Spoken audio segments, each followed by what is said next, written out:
Vamos a dedicar 10 minutitos escasamente, a intentar demostrar que esto es verdad. Veréis, se puede hacer y hay muchas formas de hacerlo. He intentado, o llevo un tiempo recogiendo en esta página web. No tenéis por qué tomar notas, porque esta presentación no es mía. No quiero decir que la haya copiado, sino que es vuestra. Yo se la pasaré a Albert Chegune para que ellos los difundan como entiendan que sea necesario. Bueno, en esta página web, ¿qué es lo que hago? Pues anotar enlaces a proyectos que me parecen realmente potentes, ¿vale?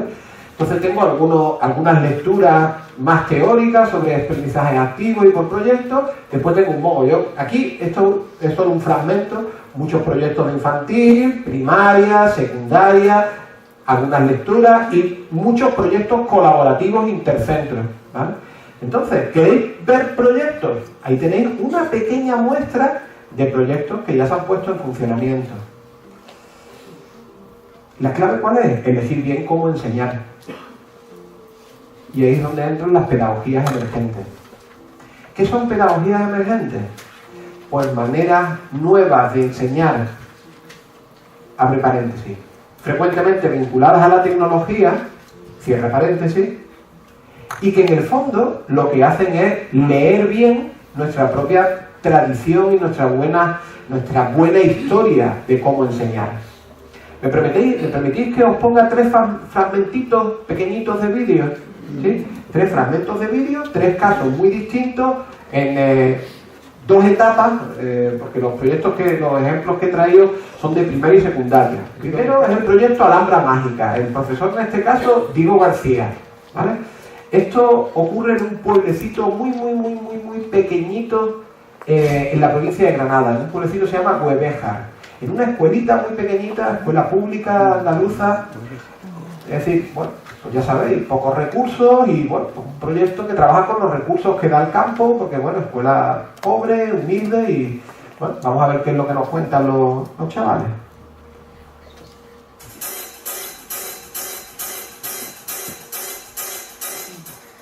Hola, somos los niños y niñas de quinto de primaria del 6 Federico García Lorca de Huevejar en Granada. Hemos estado haciendo un proyecto sobre la Alhambra. Para hacer este proyecto comenzamos buscando información en la tablet, los iPads y el libro.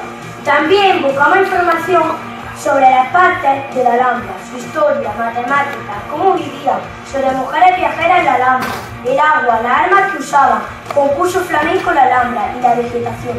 Después, con esa información, realizamos resúmenes y esquemas para colgarlos como artículos en un blog y también buscamos y realizamos fotografías. Con uno de los planos fuimos colocando el papel continuo sobre la pizarra táctil para calcarlo. Luego pegamos el papel continuo sobre el cartón con cola. Lo repasamos con un rotulador negro, coloreamos con cera e hicimos con plastilina los árboles y los arbustos. Con cartón la muralla y algún edificio y con fieltro y plastilina los jardines. Imprimimos fotografías para la fachada. También hicimos un cartel con el nombre de la clase y del colegio. Para reforzar toda la maqueta atornillamos listones de madera en forma de marco. Para los bordes de la maqueta diseñamos una cenefa o un friso con mosaico y lo coloreamos con los colores de la Alhambra. En paralelo, como es una maqueta interactiva, estuvimos poniendo en una cartulina todas las partes de la Alhambra, que funcionará como panel informativo e interactivo. Para ello también hemos grabado con el iPad toda la información de las partes de la Alhambra. Para que todo funcione, hemos reprogramado 4 placas Maki con Arduino, asignando una tecla de ordenador a un sonido de los grabados. Sobre el panel informativo colocamos cintas de cobre que se unen a la placa Maki mediante dicha cinta, conectores o cables. Cuando pulsamos sobre cada una de las llaves hechas con la cinta de cobre sobre el panel informativo, se escuchará el audio correspondiente a cada una de las partes. Evidentemente, las 4 placas Maki irán conectadas a 2 ordenadores para que todo funcione. También hemos hecho una réplica de la maqueta en formato digital, creando una imagen interactiva con Syncline y SoundCloud. Para explicar cada una de las partes de la maqueta, hemos creado un soporte con la máquina 3D y encima, con la pistola de silicona, le pusimos luz. Por último, la maqueta la vamos a exponer en el cole y probablemente en algún lugar o institución más. También hemos ido a visitar la Alhambra. Esperamos que les haya gustado. Un saludo. Bueno, no sé, que no tenía nada mejor que traerlo, porque bueno, unas plaquitas de Arduino, un poquito de makey, la impresora 3D, cobre, tal, un proyectillo así sencillo, una cosa tampoco que no sea que vaya de frito, ¿sabes? Porque ya sabéis que es que en Huelveja es tecnología punta lo que tenemos, o sea, nosotros somos así en Andalucía. A Huelveja vamos a llevar toda la tecnología del mundo. Bueno, escuela pública, pequeña localidad rural al norte de la capital, de Granada, recursos tan escasos como el resto de la escuela pública, y un profe que asume su talento porque lo tiene y que se ve acompañado por un centro que está dispuesto a liarse la manta a la cabeza y trabajar de una manera distinta. Es un proyecto, el proyecto Limasat. Este proyecto empieza como una actividad, podríamos llamar extraescolar, gestionada por un docente, dentro de un programa de la Consejería de Educación que se llama Profundiza.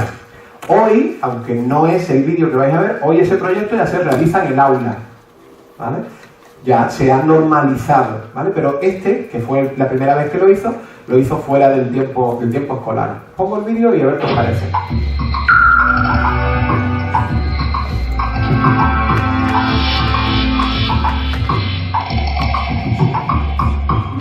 La investigación no es preceptiva para sofisticados científicos. La ciencia se aprende experimentando y hay muchos jóvenes andaluces muy curiosos que quieren confirmar por sí mismos, por ejemplo, la redondez de la Tierra. ¿Que cómo se hace eso? Pues ahora mismo vamos a ver a estos alumnos del Instituto Santa Rosa de Lima, en Córdoba, que han lanzado un globosonda a la estratosfera. Con esta caja nosotros mismos vamos a construir un globo sonda para cumplir un sueño, comprobar que la Tierra es redonda. Y lo vamos a hacer desde un sitio privilegiado, donde no os podéis imaginar que chicos de nuestra edad podrían estudiar, la estratosfera.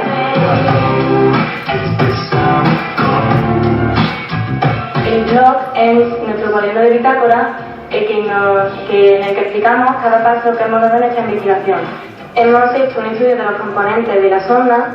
Hemos realizado un cálculo para saber cuánto helio necesitaremos para que la sonda ascienda y hemos hecho una simulación por ordenador para conocer la trayectoria que seguirá el globo. Este programa lo que nos pide son las coordenadas del punto de lanzamiento, la altitud que pretendemos alcanzar, que son aproximadamente unos 30.000 metros de altura, y la velocidad de descenso. Así sabremos, con estos datos, sabremos aproximadamente el punto donde caerá la sonda.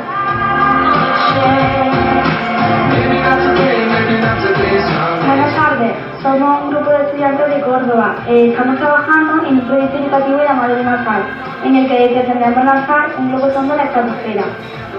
Es importante saber que esta actividad requiere la autorización de la ESA, la Agencia Estatal de Seguridad Aérea. Eso nos ha llevado a tener que estudiar la aerolínea y el tráfico aéreo para elegir el punto de lanzamiento.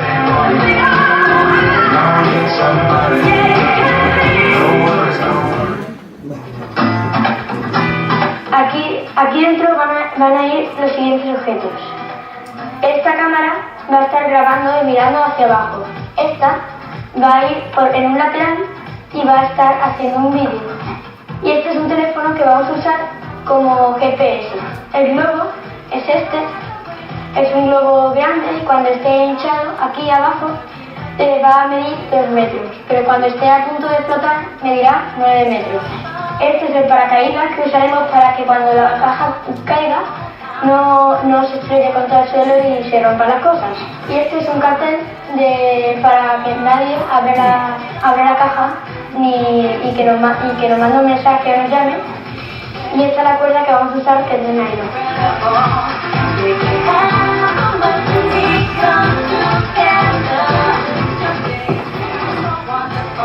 Tenemos que estar seguros de que todo estaría listo para el gran día, así que hemos realizado todo tipo de pruebas. generaciones.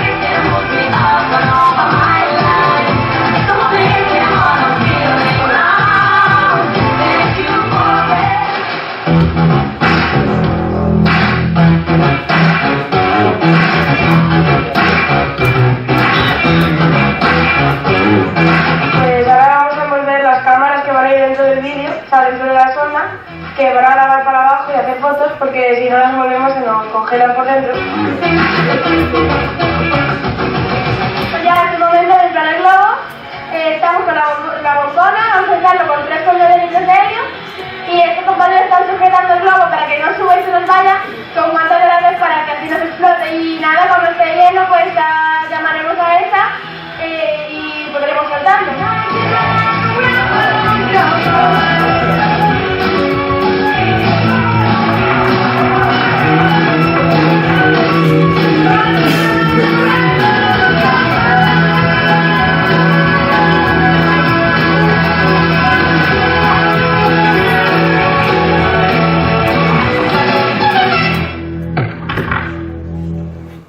Bueno, yo os puedo garantizar que los institutos en Andalucía suelen tener más niños que estos, ¿vale? La ratio allí es igual de disparatada que en todos lados.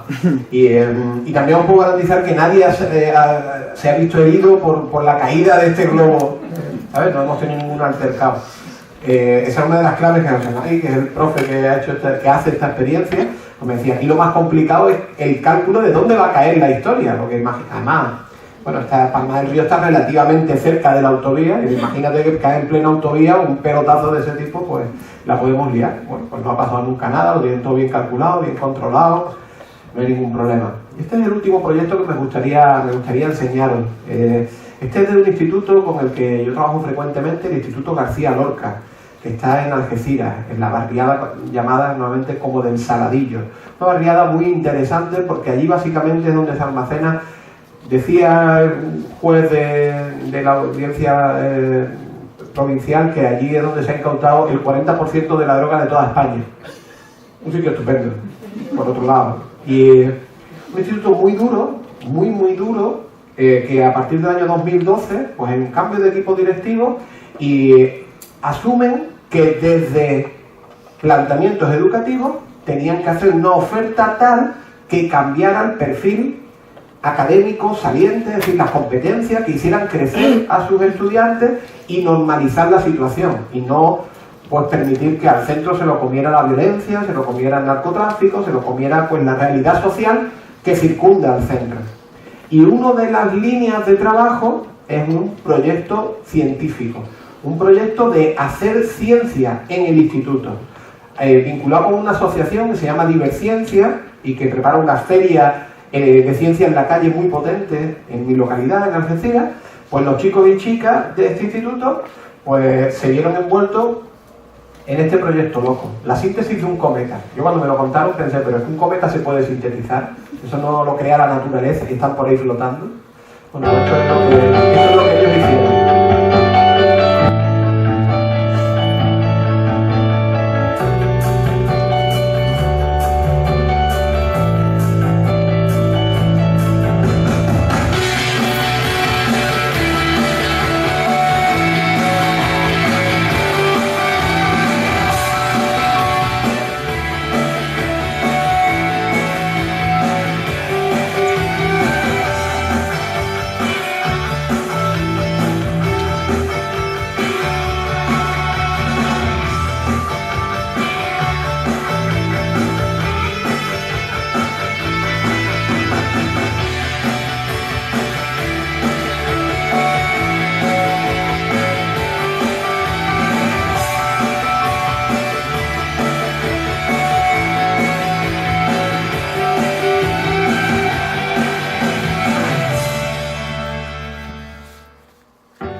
Harry Potter en este momento, ¿verdad?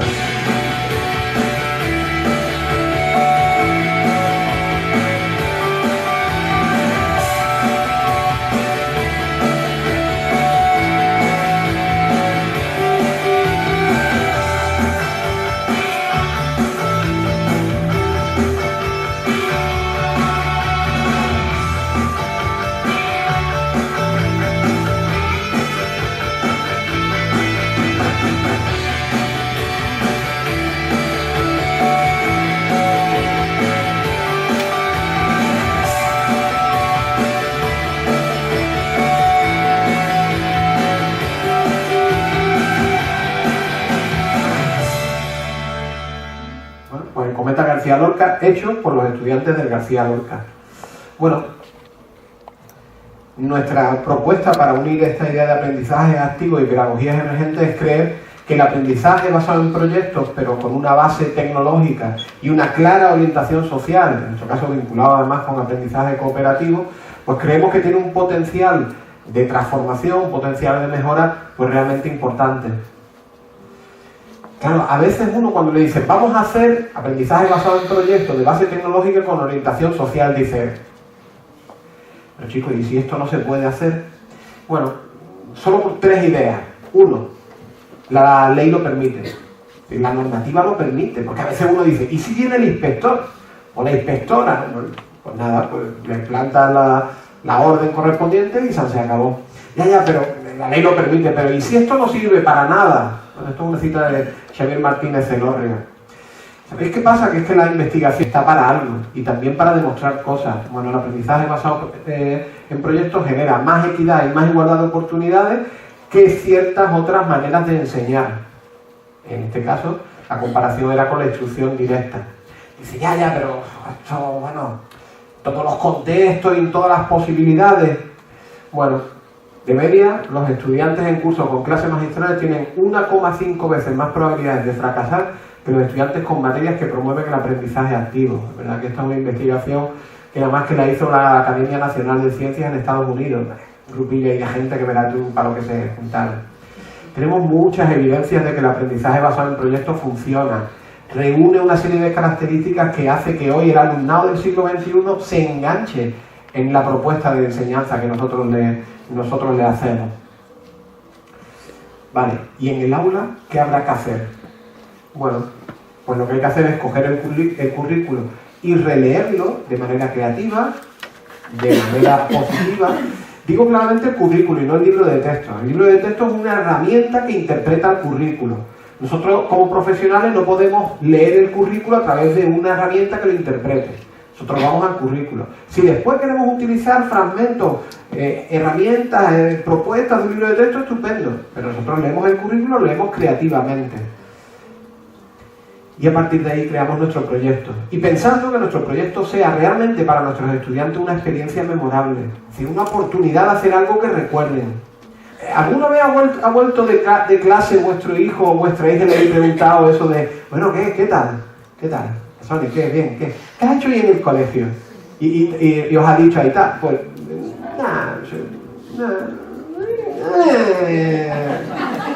¿no han dicho eso a ninguna de vuestros hijos? Decían la verdad. Es decir, te estaba diciendo, no hemos hecho nada que tú no puedas presuponer que hemos hecho. Porque si realmente le hubiéramos hecho una propuesta memorable, si a nuestros hijos le hubieran hecho una propuesta memorable, te lo contaría. Si realmente creéis que uno de estos chicos que ha lanzado un globo a la estratosfera, cuando llega a casa y le preguntan, niña, ¿qué ha hecho hoy en clase? Y dicen, un globo a la estratosfera. Y yo, ¿qué ha hecho hoy en clase? Nada más, ahí el cometa, y lo típico, ¿no? Tú también lo habrás hecho, ¿no? Pues no, porque para ellos sí es una experiencia memorable. Bueno, pues para eso nosotros tenemos que convertirnos en diseñadores, en creadores de situaciones que sean para ellos experiencias memorables. Y además tenemos los mimbres para hacerlo. La mayoría de nosotros tenemos dentro de nuestra cabeza la voluntad de crear esas experiencias memorables, hacer algo que realmente impacte en la vida de nuestros estudiantes. Bueno, ¿qué vamos a hacer ahora? Pues vamos a hacer un simulacro. Simplificar el currículo, decirle, mira, pensad en estas 4 grandes líneas. Pensar en proyectos de investigación, por ejemplo, en secundaria. Le decimos a los compañeros, vamos a ver, tío, ¿tú no estudiaste biología? ¿Tú no eras ingeniero? ¿Tú no eras arquitecto? Pues recupera aquello que te llevó a hacer biología, o ingeniería, o arquitectura. Recupéralo. Y proponle a tus estudiantes auténticos proyectos de investigación, acomodados a su edad, a su conocimiento, a su etapa de desarrollo, pero proyectos de investigación, o proyectos de creación artística y juego, o proyectos de emprendizaje, que es la mezclilla esa que hemos hecho nosotros, porque emprendimiento en la escuela no se puede hacer, ni se debe hacer, pero utilizar algunas estrategias del emprendimiento para aprender, sí, y eso lo llamamos nosotros emprendizaje, o proyectos de aprendizaje servicio. Bueno, pues vamos a coger estas 4 líneas y vamos a darles una vuelta creativa. Nosotros solemos pedirle a los grupos con los que trabajamos que piensen hacia atrás, que diseñen hacia atrás. Es decir, que se planteen primero los resultados de aprendizaje que quieren obtener. Y después, ¿cómo se darían cuenta de si hemos llegado a ese fin? Primero, ¿dónde quieres llegar? Y después, ¿cómo descubres si has llegado al fin o no? Estoy pensando en el triángulo de las Bermudas. ¿La evaluación va a ser importante? Vale. Nosotros vamos a hacer buenas evaluaciones, pensando, si quiero que finalmente sean capaces de hacer esto, esto me lo van a tener que demostrar así. Ahí es donde enriquecemos nuestro trabajo con propuestas de evaluación que no sea solo un examen final, lógicamente. Y una vez que tenemos estas dos primeras fases, estas dos ideas trabajadas, decimos, venga, ahora planifica tu experiencia de aprendizaje. Bueno, nosotros vamos a entrar directamente en esa fase. Es decir, vamos a presuponer que hemos determinado cuáles son los resultados que queremos obtener y cómo lo vamos a evaluar, y vamos a entrar aquí. Vamos a entrar a definir el escenario, el desafío y el producto final. Dejadme que os dé ahora la herramienta que nosotros utilizamos en la primera fase de diseño. Nos vamos a poner, aunque sea durante 20 minutos, en modo diseñador, en modo creador. Un diseñador, una diseñadora, un creador, pues no hace su obra del tirón perfectamente. Es decir, pues no sé si habéis visto alguna vez a alguien pintar, pero primero hace un boceto, ese boceto en papel lo pasa a lienzo, dibuja sobre el lienzo, después le da con carboncillo, después le da con otro material, después acaba con óleo, después acaba... En fin, hay una serie de prototipos que le llevan a tener la obra que quería tener. Nosotros los profes con frecuencia olvidamos esta idea de prototipo. Queremos tener el proyecto bien diseñado del tirón. Si te sientas y en 2 horas tienes que tener un proyecto que esté fetén. Bueno, nosotros esa idea no la compartimos. Vamos a ver cuál sería nuestra primera fase del proceso de diseño. Veréis, lo primero que le decimos a los compañeros es que piensen solo, uno, cuál es el escenario y la narración que le van a proponer a sus estudiantes. En segundo lugar, cuál es el desafío. ¿Seremos capaces de crear un cometa, de sintetizar un cometa en clase? ¿Seremos capaces de crear una réplica interactiva a escala de la Alhambra? Y en tercer lugar, ¿cuál es el producto final? Bueno, pues lo que os voy a pedir ahora es que hagamos una primera aproximación a eso. Y vamos a hacer un primer esbozo. A ver si somos capaces en 5 minutos de hacer este mismo planteamiento. Narración, escenario, desafío, producto final. ¿Sí?